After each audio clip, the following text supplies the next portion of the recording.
What's up, all? I just found out that today is National Read a Book Day. So, this is the equivalent of the most ardent supporter of the NFL being surprised by the fact that today is the Super Bowl, or the world, like a soccer fan, like a rabid soccer fan, finding out that today is the finals of the World Cup. So, I love to read. I did not know today was National Read a Book Day and was just shocked and taken off guard. But it just so happens that I have just finished one of the best books I've ever read in my entire life. In fact, if I could if I could have the entire population of the world read only 5 books, this book would make that list. So I should tell you a lot right there. It's called The Happiest Man on Earth, and it's by Eddie Jaku. And it just came out in the last couple of years, I think in the last year and a half, 2 years. And he's a Holocaust survivor.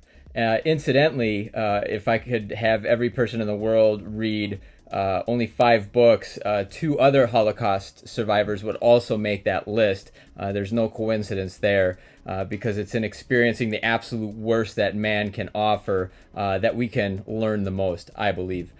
Specifically, the reason that I recommend this book is because of these little nuggets of wisdom that described so succinctly how the German people, you guys got to understand, during World War I and during World War II, the Germans were a sophisticated, educated, technologically advanced, and proud people.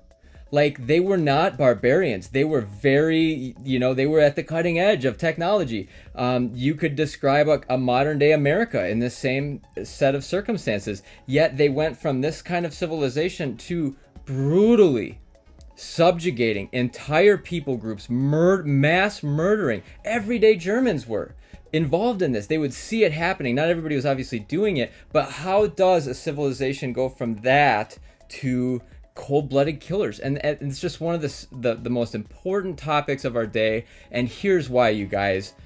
Trigger warning, I'm going to use the T word. A lot of you don't know what it was like to be a supporter of Donald Trump in the previous administration. I said the word. All right? Are you still with me? I have never in my entire life experienced such default judgment and criticism and vitriol for the thought that I would support such a person. And it wasn't just me.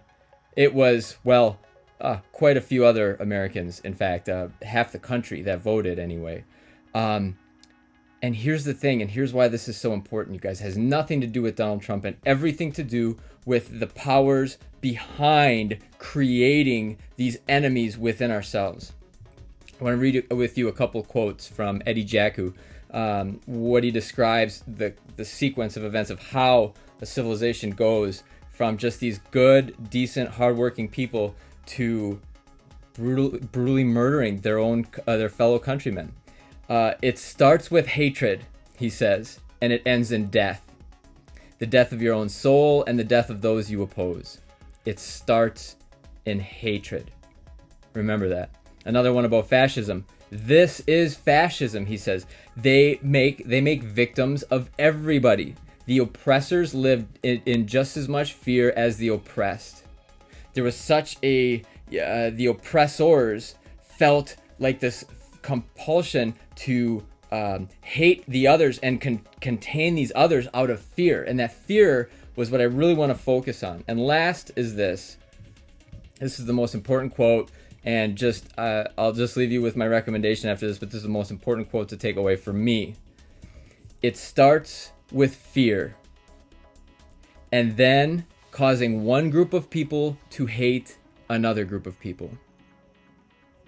Because once you hate, it is only a matter of time until you can justify murder. This is from someone who lived it. Let me ask you this.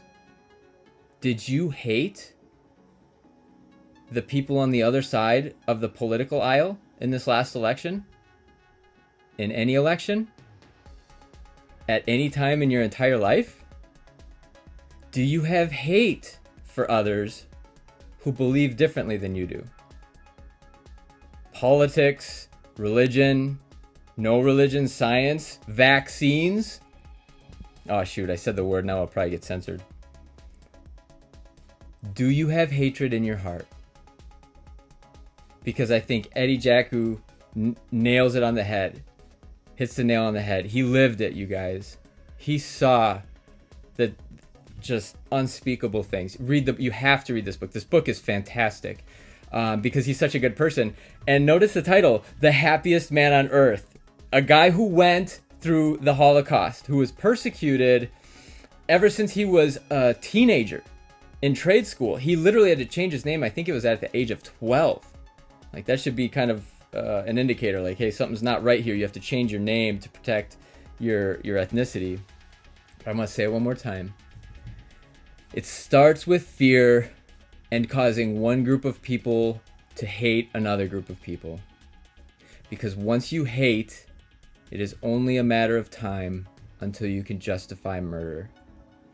Not only do I highly recommend this book, can't speak enough good things about it. Again, I've read almost 700 books in my life. I love to read. I'm obsessed with reading.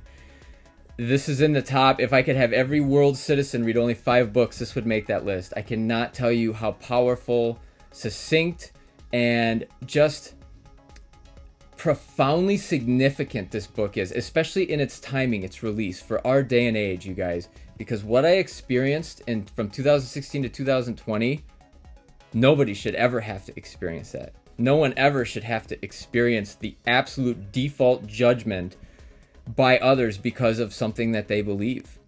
Whether it's abortion or the V word or politics or whatever president. Guys, do you have hate in your heart? That's like the baseline minimum that we should be asking ourselves at any time. Because as soon as you have hate, the door is now open for you to justify murder. And that's not from me. That's from a Holocaust survivor. But The Happiest Man on Earth.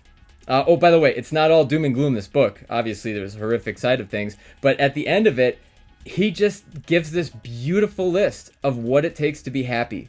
Because he experienced survivor's guilt. He experienced PTSD. He experienced all these traumatic things after he came out of the camps, even after he was liberated. And then he had this moment of clarity where he broke out of it and he shares his secrets. So if you want to be happy, if you want to avoid another Holocaust, and if you want to avoid the total degradation of civilization, and if you want to read just a beautiful book by a beautiful human soul, read The Happiest Man on Earth by Eddie Jaku. I can't recommend it more highly. And happy National Read a Book Day.